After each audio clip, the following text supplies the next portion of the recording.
All right. Welcome, everyone.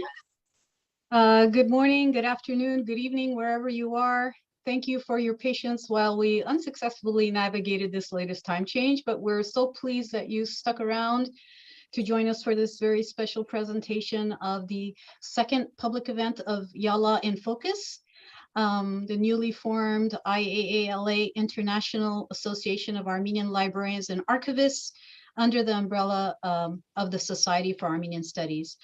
In case you missed our first presentation, a little bit about us. This organization was created during the pandemic shortly after the Armenian genocide was recognized in the United States and also formalized as an accepted and official subject heading. So members of this executive board were active in submitting the formal application to move from Armenian massacres to Armenian genocide. And when we had that small but mighty victory, in large part due to the advocacy of the Armenian National Committee of America, we began emailing each other, and this organization was organically born. IAALA was created to provide a worldwide platform for archivists and librarians working with Armenian collections to network with each other, share information and ideas, and solve challenges, promote issues germane to our field, encourage participation and mentorship, and to uncover, surface, and map hidden collections, both physical and digital. So if that sounds like a whole lot, it certainly is. And that's where you come in and why we need your help. Please join us by visiting the Society for Armenian Studies website and also IAALA.org.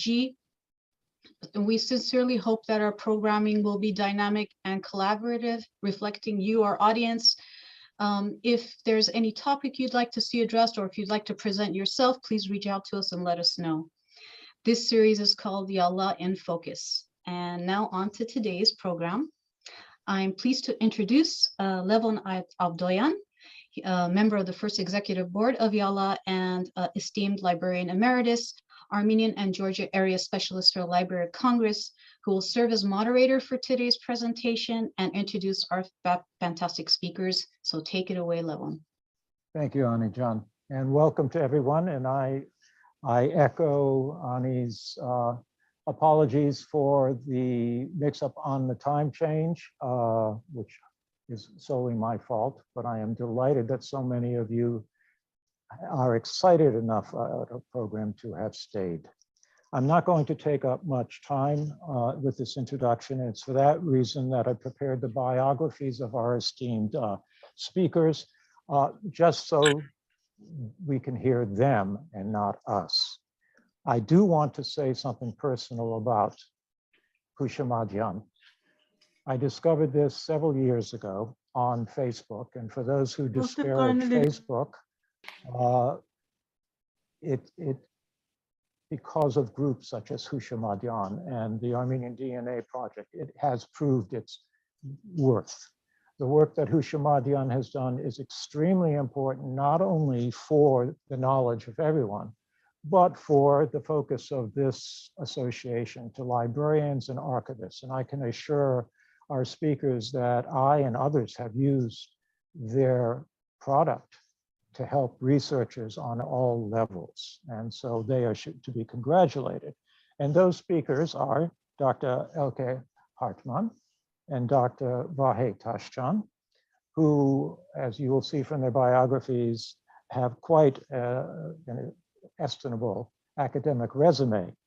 But what interests us is that in 2010, together, they co-founded what they called Houshamadyan, a project to reconstruct Ottoman Armenian town and village life.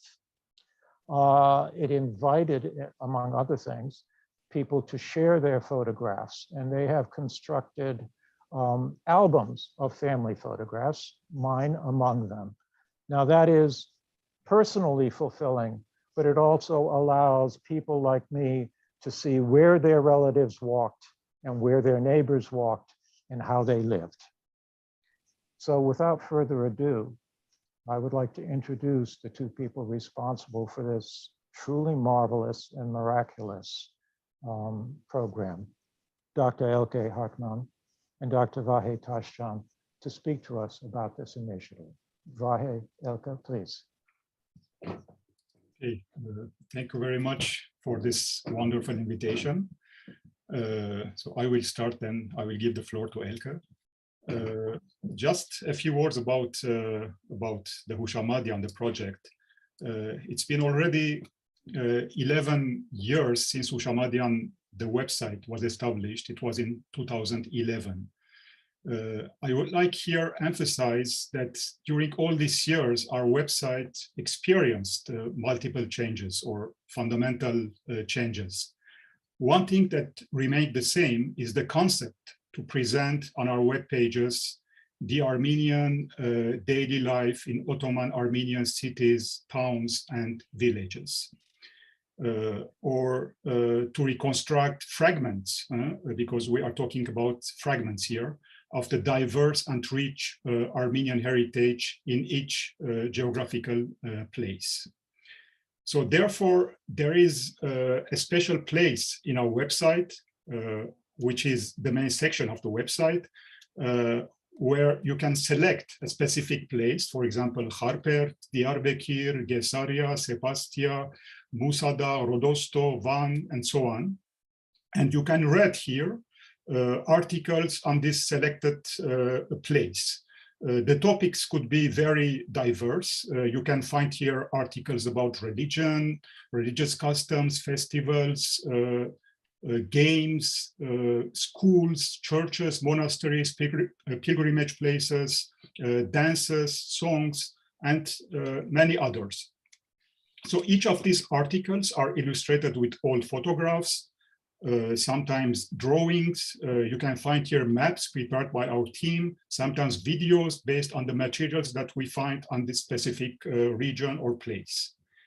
So this was the early Houshamadyan.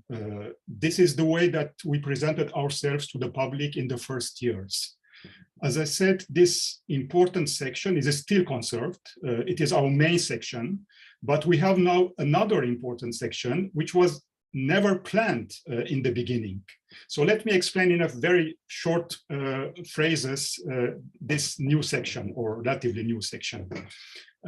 After the first years, when we became a popular website, many of our visitors started to participate to our efforts to reconstruct a memory, a past life. How?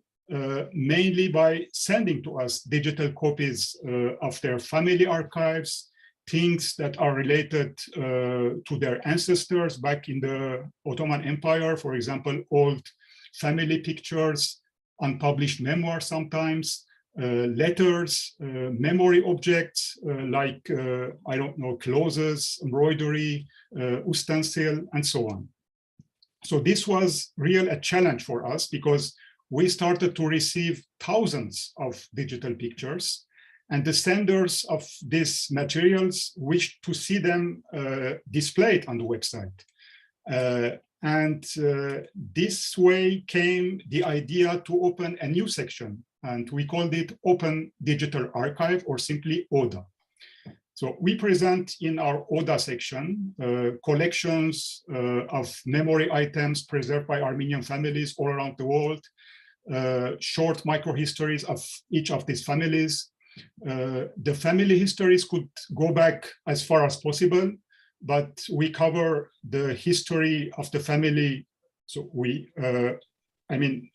not only the Ottoman part of the family, side of the family story, but we cover also the first decades after the genocide, when the survivors started a new life in exile that could be in diaspora or in Soviet Armenia. Recently, we even started to cover stories that are related only to the first decades of Armenian life in diaspora. For example, just yesterday, we published an article on the Armenian refugee camps in Damascus. We will publish in a few weeks an article on Greek Armenian refugees who were settled in the town of Kalamata in Greece in the early 1920s. Most of them lived in a refugee camp here in Kalamata, which was later in April 1943 burned by the Nazis during the occupation of the country by the Nazi regime. So the ODA section is becoming an important space to document, archive, and study the life of Armenian families from Ottoman times until the early decades of their diasporan life. I give now the floor to Elke to continue. Yes, thank you. Let me first say before I continue, thank you for the invitation to speak here and to present the projects. So as Levon Avdoyan already mentioned in his introduction, for us, the point is not only to collect the archive and somehow to build up the Pan-Armenian archive of these thousands, hundreds and thousands of families and individuals and fragments and put them together to a huge mosaic. But in doing so, each fragment is presented in context. It is contextualized. And here, this is very important. It's not only about collecting, but it is about bringing these memories and items and fragments to life by connecting them with contexts, with the stories connected to them, and putting them in relation to all the other families from the same region or from other regions. So this makes more, it's more than just the sum of all this collection. And so this is why this is also important to, so there is a point in collecting items or collecting archives or building up a museum. The minute you take an item out of its original context and you put it into a museum, on the one hand, you save it. On the other hand, you stop its life somehow and you put it in a museum and you mummify it. So what we do is we collect, and in the digital format, we do both of these movements. We keep the object and we leave the object within its natural and original context with the family, who keeps it as a very, very dear item, as a holy fragment of the lost life. And in the same time, we equip the item with all the stories which the family's members still know and which usually you don't have if you put an item into a museum and don't know the story any longer. So we combine the further living and the ongoing life of the item by keeping it with the family in its original surrounding, and in the same time we assemble it into a digital and live, let's say, museum, but an interactive museum where information can be added, let's say, to photographs, or family stories can be connected to each other. So this is building connections and bringing the things to life. Maybe we will go on with Vahé, continuing with some examples of the website. Exactly. So I will continue along the same line, and I will present here some concrete examples of our web pages, where you will see how the family owned, just a second,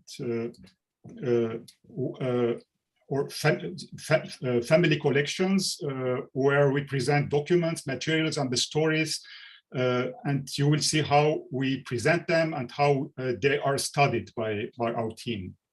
So the first one is the Tachjian family collection from Los Angeles. It was published recently. So there are here some 100 historical photographs, a large number of memory items, an almost 900-page unpublished memory book on the region of Hartmann. I must say that it is rare to find such a large number of and valuable historical materials in Armenian families. The main figure here is Pilibos Kazanjian, the person who conserved most of the materials which are displayed on this page. He was born in the village of Keserik in the valley of Harpert. While he was still very young, his family relocated to Husenik, And Pilibos lived in the United States from 1887 to 1890, and then again from 1896 to 1901.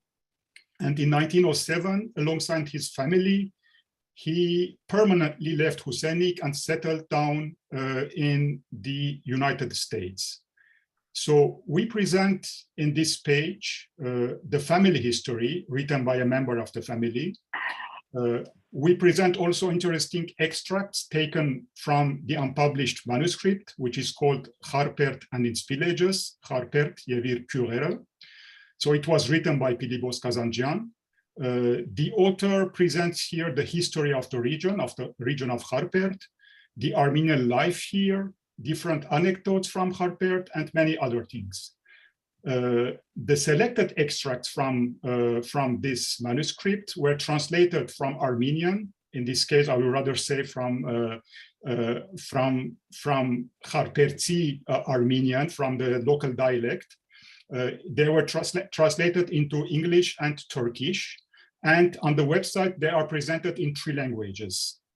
We also present on this webpage more than 100 pictures, old photographs, but also memory objects conserved by the family, drawings. For example, there are drawings of the family house of the Kazanjian in Hussenik.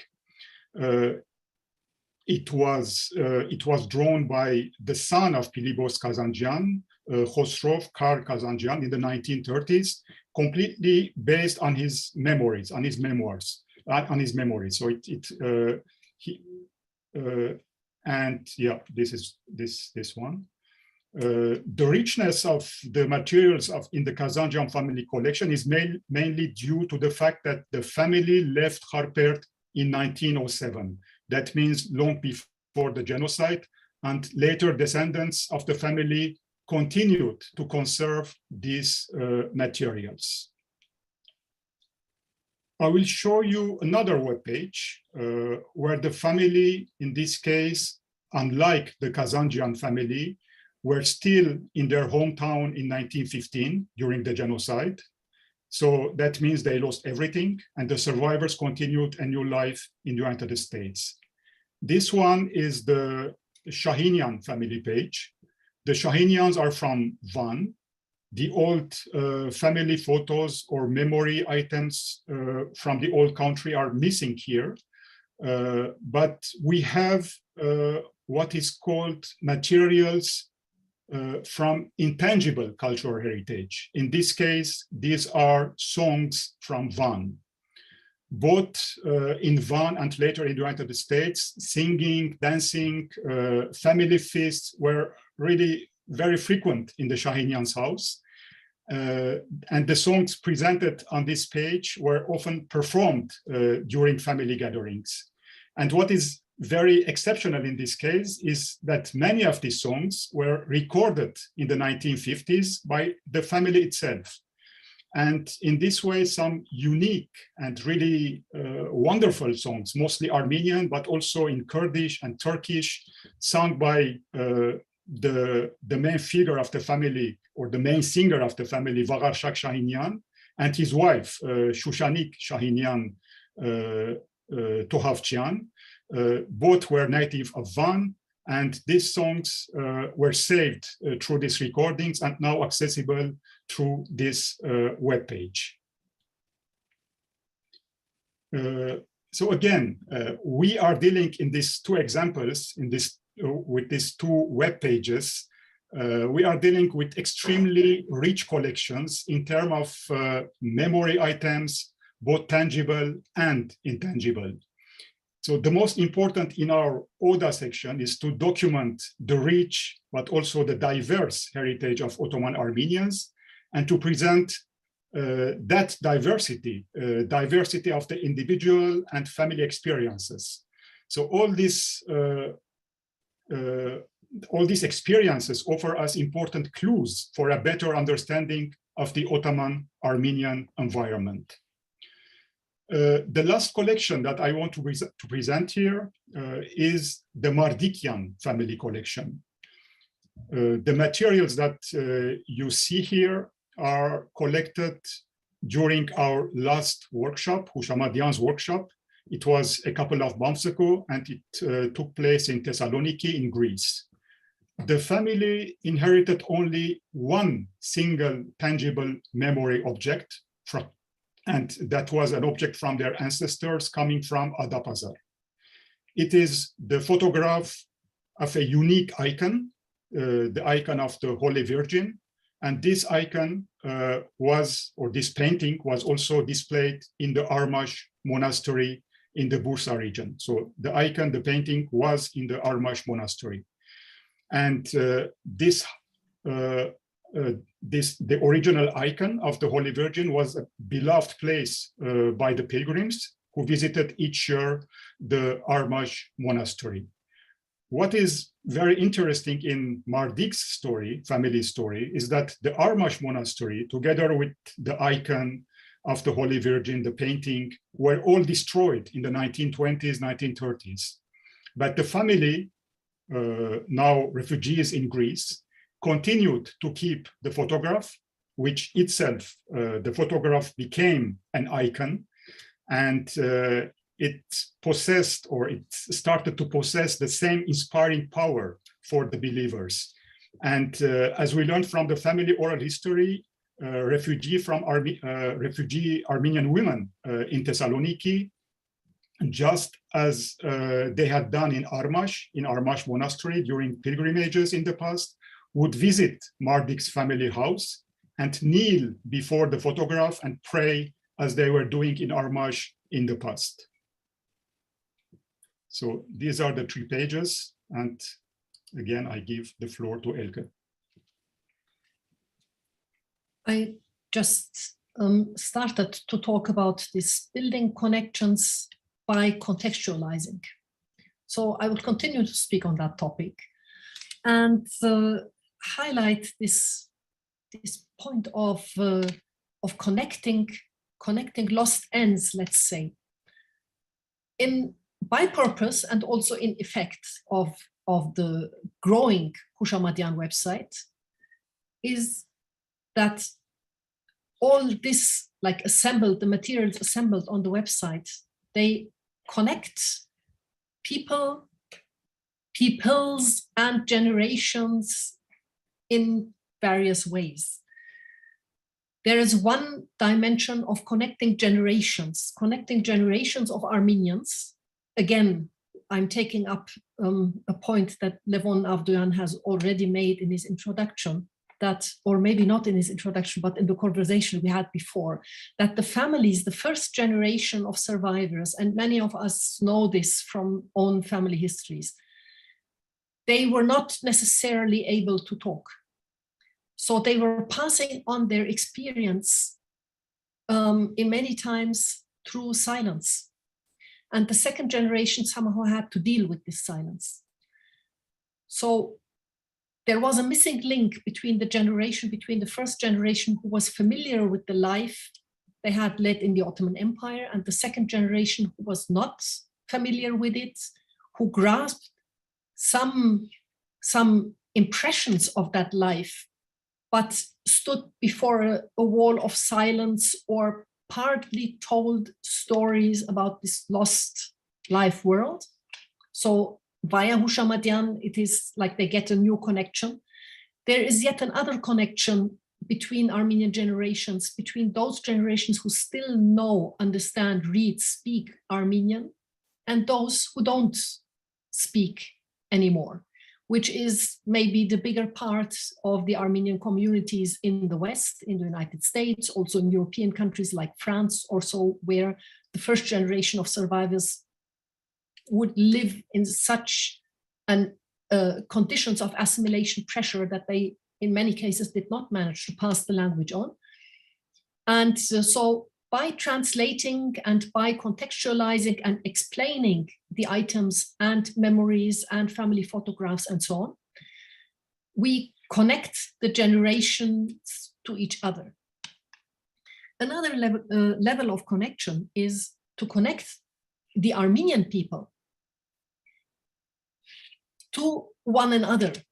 the various Armenian communities with their various experiences and stories of how the families or how individuals survived, how they lived in the various different regions of the Ottoman Empire, how they settled in their new countries under a great variety of conditions. So the stories of Armenians in the Ottoman Empire are manifold by region, by social distinction, by urban population or rural population, and what have you. If you put this all together, then this great variety is taken out from isolation and connected to one another. One may see similarities, one may see differences, one may interpret the conditions of certain Armenian communities throughout the world. From the Middle East, where the communities were still Armenian speaking and improved their Armenian speaking with Armenian schools, for example, Syria or Lebanon or Palestine, to the conditions completely different in the United States, or also those survivors who migrated to the East and then settled in what later became Soviet Armenia. So we have a great variety, and Houshamadyan, in putting all these family histories together, connects the Armenian communities with their different experiences to one another. And so another level of connecting people to each other is connecting the Armenians and the descendants of Ottoman Armenians who are now scattered around the world as the children and grandchildren and great-grandchildren of survivors, to those people who are still living in those lands where Armenian traces are to be found and somehow share the memories. This is not a point of idealizing a shared past. This past was full of conflict and ended in genocide. However, the past, even with all the conflict, even with the catastrophe of genocide, even with the different roles Armenian and Kurds and Turks and all other population groups have played in this story, it is still a shared history. It is still a shared memory. And we can say that, like, the greater half of our readers now of the Houshamadyan webpage, they come from Turkey. And the readers of Houshamadyan or the users of Houshamadyan, the numbers exploded when we started publishing the Turkish translation. So we feel that there is a need for this kind of everyday history, of reconstructing everyday history and the Armenian presence, to inscribe the Armenian presence into history and historiography and memory, not only on the Armenian side, but also on the side of the former neighbors and maybe even enemies, let's say, of the Armenians. So connecting Armenians with the other population groups with whom they shared the same space, let's say. Yet there is also another connection, another level or sphere of connection. This is connecting Armenian history or Ottoman history, Ottoman everyday life, the history of the Ottoman Armenians to, let's say, the rest of the world. So Houshamadyan makes this memory and makes this history accessible, again, via translation, via explanation, via contextualization, via language-wise translation. We have the website is in 3 languages. Most of the texts are written in Western Armenian, which means bringing Western Armenian again to a new life, sometimes creating or revitalizing new vocabulary or old vocabulary in Western Armenian. And so turning Western Armenian a used language also for scholarly articles. So all this is very important, but the translations are equally important. And the English translation makes it possible to connect Armenian memory, Armenian life, Armenian history, Ottoman history to the rest of the world, to all those who may be interested in looking at Armenian history and finding answers and trying to reflect some of the main problems our societies, US American society, European societies, Turkish society today, Armenian society is dealing with. Like studying Armenian history, as we do with Houshamadyan, means to open up a space to reflect on what does modernity do to humans. Modernity, which meant homogenization. And this homogenization came about in a very violent way. And we still are continuing to face this kind of national homogenization processes in other parts of the world. And again, even in the part of the world Armenians were living. Today's Turkey, today's Syria, today's Iraq, which were all former Ottoman provinces, the Balkans.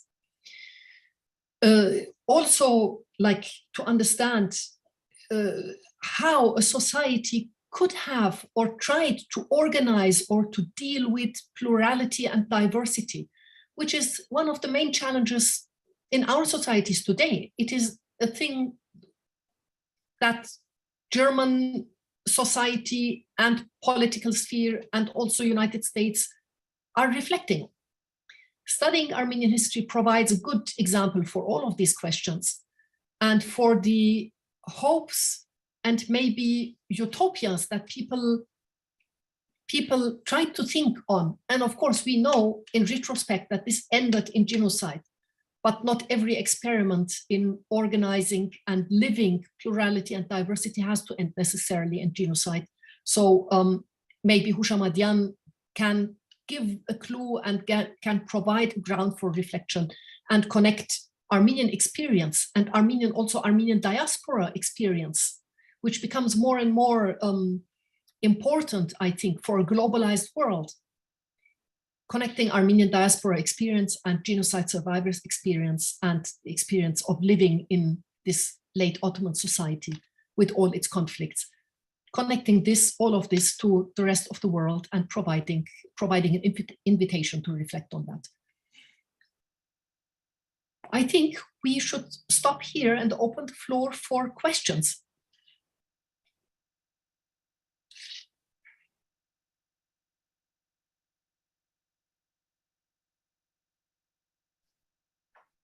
Well, you certainly have given us much food for thought on several levels, from academic research to familiar research to Armenian history, which of course is served by collections such as the ones you have made. Let me start off with before I open the floor, with a very selfish question, if I might. I value digital resources highly, but I am old enough to still value as well hard copies and books and publications. And to that end, I have in my hands a prized book called Ottoman Armenians, Life, Culture, Society, Volume 1. And it was put out by your organization. And it is a beautiful book. And I often thumb through it and I read this page and that page. My question is simple. Along with your efforts, your digital efforts on your website and on Facebook, etc., do you envision a follow-up volume of this work? You saw I already covered my face. You did, and I'm sorry. Yes, because of course, this is, I take all the blame on me. I am in charge to edit the second volume, which is already in preparation for several years by now. And because I was changing universities and I had recently assumed a new position at a new university, so I hardly found the time to finish the book, but the book is close to be finished and close to publication. Houshamadyan, Ottoman Armenians, Volume 2. I'm sorry, I did not mean to embarrass you, and everyone has been in your shape, but perhaps I can use this as an opportunity to tell the listeners to this event that if they are able to buy this book, they will not be sorry. It is indeed a rich collection and a beautiful collection on every level. May I ask those of you who have questions to raise your hand? There is a way on your site. Let us know if you have questions and I will unmute you, and please show your face. Do realize, however, that this program is being recorded. So by asking a question, you do agree to have your image and your question as part of that video. So are there any questions, follow-ups to this marvelous presentation? I'm sorry to have interrupted you. We have a first question in the chat. And there's really? also the possibility to write a question into the chat. So Leon Fodulian asks, do we know if these Armenians from Turkey, if these are Armenians from Turkey or Turkish citizens of Turkey? I guess this goes to the readers of Houshamadyan. Well, many of them are indeed, they write us emails. They are either Turks or Kurds living in the provinces which were formerly provinces inhabited by also a great portion of Armenian population. So many of them are non-Armenians. Of course, we don't know about each individual. Yeah, but probably the question is if there are among these Turks Islamized Armenians. Probably, I'm guessing that, but it's difficult to guess and to reply to that question. But just one important notice that we have an average of 5,000 visitors from Turkey each month. Each month, that's the number. 5,000. And let me also add that now there is a growing interest. Of course, we are talking about a minority in society, but among Turkish academicians, among Turkish historians, there is a growing interest in the history of the Armenians of the Ottoman Empire. A number of Turkish colleagues have started or have already learned Armenian. One of them has contributed to the first volume of the Houshamadyan, which you just now mentioned, Levon. He fluently reads Armenian and uses Armenian sources, and he's not alone. We are cooperating with those colleagues as well who combine the knowledge of Armenian and Ottoman and are able to use both funds of sources. And and in the same time, there is a growing interest among younger Armenian scholars, and I'm very happy I'm happy to see some of my former students at the Armenian chair in Budapest among our visitors today. So we have a growing number of younger Armenian students who learn Turkish and Ottoman and turn on to this history, which is important, like to write the history of the Ottoman Armenians. Excellent. And I see there is another chat question down there. Does the Houshamadyan site have a forum or space for discussion? And that is from Ani Matosyan. Sorry, my vision. We have a Facebook page, but it's not a forum for discussion because really we don't have the resources for that. And I know it's very important. I know that discussion is also part of to study the subject of the history of Ottoman Armenians, but our resources are focused only on the preparation of our web pages, to write articles, to collect materials, and for the discussion, if until now we don't have enough resources for that. And it is true that discussions are vitally important for every project. I can understand that. And if you will allow me, your point about the Armenians of Greece, that you said you were coming out with an article, is this correct? Yes, yes. It led me to remember that at the Library of Congress, we have quite a, I'm still saying we, apologies. They have they have a collection of the Near East Relief Society papers, some of it unpublished. And I was thumbing through, I believe it was their 1932 Board of Trustees meeting, where there's a 5-page description of how the Soviets were going back on their promise to repatriate the Armenians who had been assigned to Marathon. So there are all sorts of documents out there that perhaps when you let people know that you are studying a particular area, you might be pointed to. And as a matter of fact, I'd be glad to send that to you if it's of any interest to you. So that is one thing. Do we have other questions, either in the chat or someone who would like to unmute and to take advantage of our wonderful speakers today? I see a question in the chat again.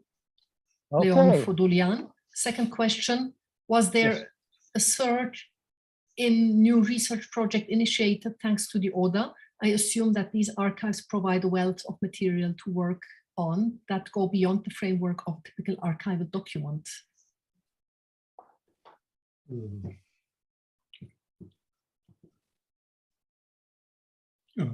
Yes, the one about Greece is something that that was born through the ODA section, and now with Greek Armenians colleagues in Athens, we are working on a different project. It's not about the Ottoman Armenian refugees who came to Greece. Of course, it's again the same families, but they experienced another atrocities during the Nazi occupation period in Greece from 1941 to 1944. And we discovered, for me, it's something completely new. I discovered that there are many families in Greece, Armenian families, whose members of these families were imprisoned, killed, or even transferred to Germany to work in concentration camps, and recently I read a book about this is a very new book. It's not yet published, but I received the PDF of the book. It's in German, and if you see the list of persons imprisoned in Greece and sent later to Germany as forced laborers, you can see that a considerable number of them are Armenians. So this is for us a new chapter, and we are working on this. So the recent articles that we published on Greek Armenian families, we added a new label or a new title on these articles. And it's became Armenian Greek families from the Ottoman atrocities to the occupation period of Greece. So this is for us something new. At the end, in next year, we will even organize an exhibition in Athens that will be also repeated in Berlin.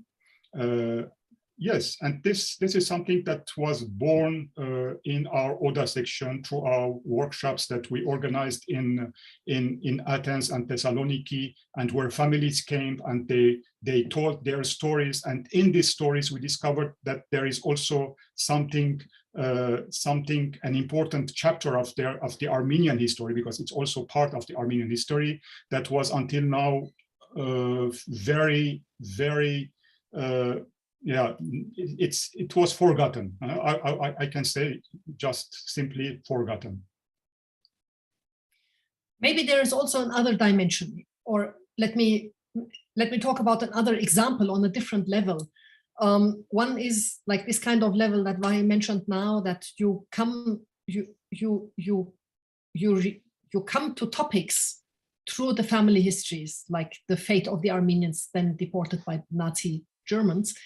But there is also like some of the materials when we started collecting, and then we came across these the recorded songs or so, then started this music project or the music galleries, and now recently they started a new topic on the Houshamadyan, which is dances. Mhm.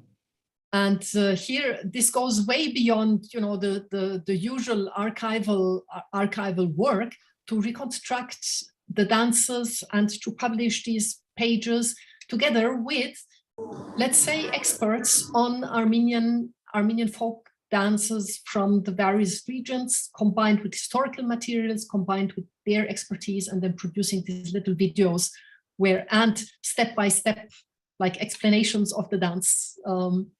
And video demonstration, where, one can also like learn or get acquainted to this part of the culture, and also maybe the sites of the recipes are some of this category, because here historical research is combined with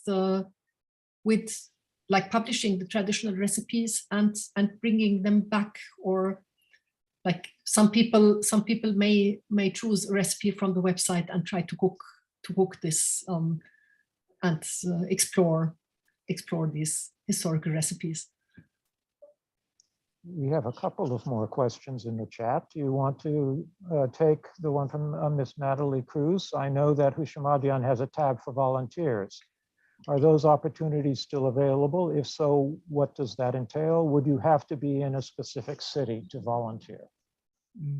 Of course, we are delighted to work with volunteers. We have a network of volunteers.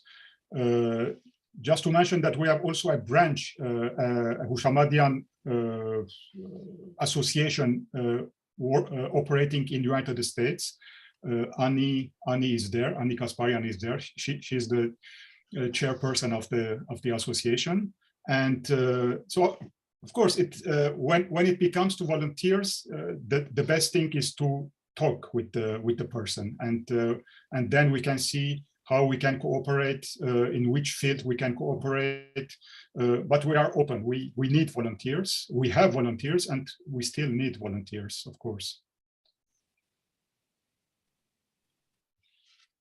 And actually, there's a question from Lori Alvandian. Is there much engagement with the website from people from Armenia? You mentioned the aim of connecting different groups of Armenians around the world. Could this type of data be used to prove a strengthening relationship? Wait a minute. Strengthening relationship between Armenians in Armenia and the diaspora.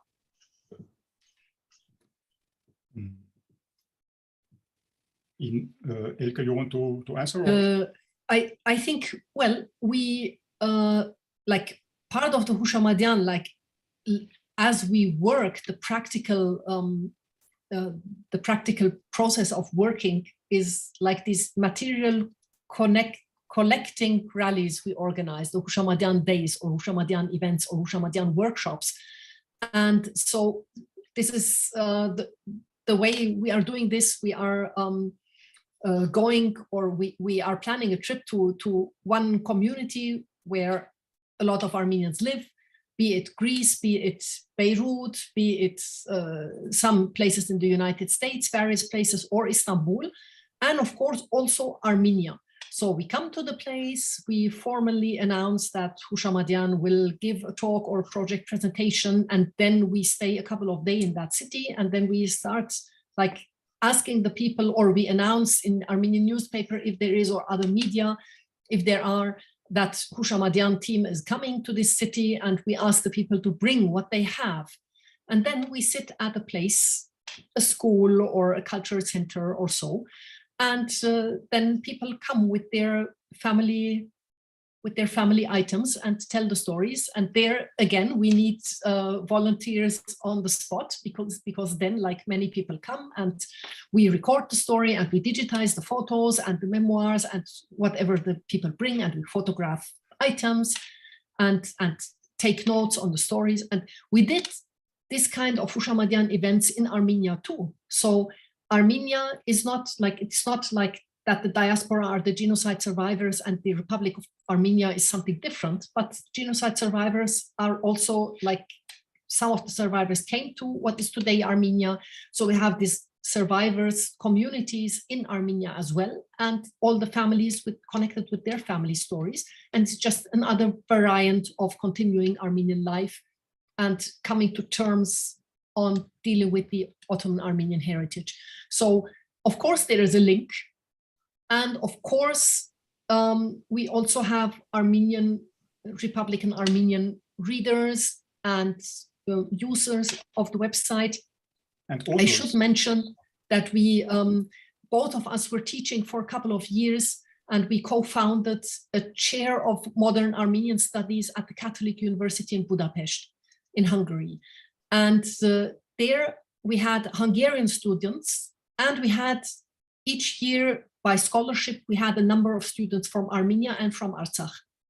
So, and what we do there, it's not one-to-one equivalent to Houshamadyan, but a lot of our teaching material we took from Houshamadyan, or we are telling, like we adopt the perspective on Armenian history. So of course there is connection. And then all of these people, they go back to Armenia and whatever like they may have like started thinking about, they may transfer to their Republican Armenian context. We cooperate with colleagues who live in Armenia. We cooperate with translators who live in Armenia and with authors who live in Armenia. Yes, there is a connection. Very good. I'm afraid that we are running out of time. So we do not have time for additional questions, but I do want to urge not only the people who have kindly signed in to listen to this wonderful presentation to continue with their support for Houshamadyan, but to let their friends and relatives know who might not know about this invaluable resource. You can tell the passion that our speakers, Vahé and Elke, have for the project. I want to assure them it already has had a great impact on scholarship and on personal histories. And I wish them success, great success in the future. And thank you for really giving us a stimulating presentation today. I'm sure I speak for everyone. And for all of you here, if you have interests in libraries and archives and I'm not being too grandiose when I say that, in the institutions who, along with Houshamadyan and others, are responsible for the retention of Armenian culture through the ages, think about joining the International Association of Armenian Librarians and Archivists. We're brand new, we are just expanding. You can send a message to info@IAALA.org if you would like to join us. You would have to join the Society of Armenian Studies. We are growing, we are receptive to all sorts of suggestions on how we should grow and how we should unite the library and archive world with scholars around the world and unite our passion, which is, after all, the culture and history of our people. With that, Vahé, Tachjian, Elke, Hartmann, thank you so very much. And as I said, continued success in what you do. And thank you all for joining us. And I hope you will be with us for the next IAALA in Focus. Thank you. Thank you for organizing this event. Thank you very much.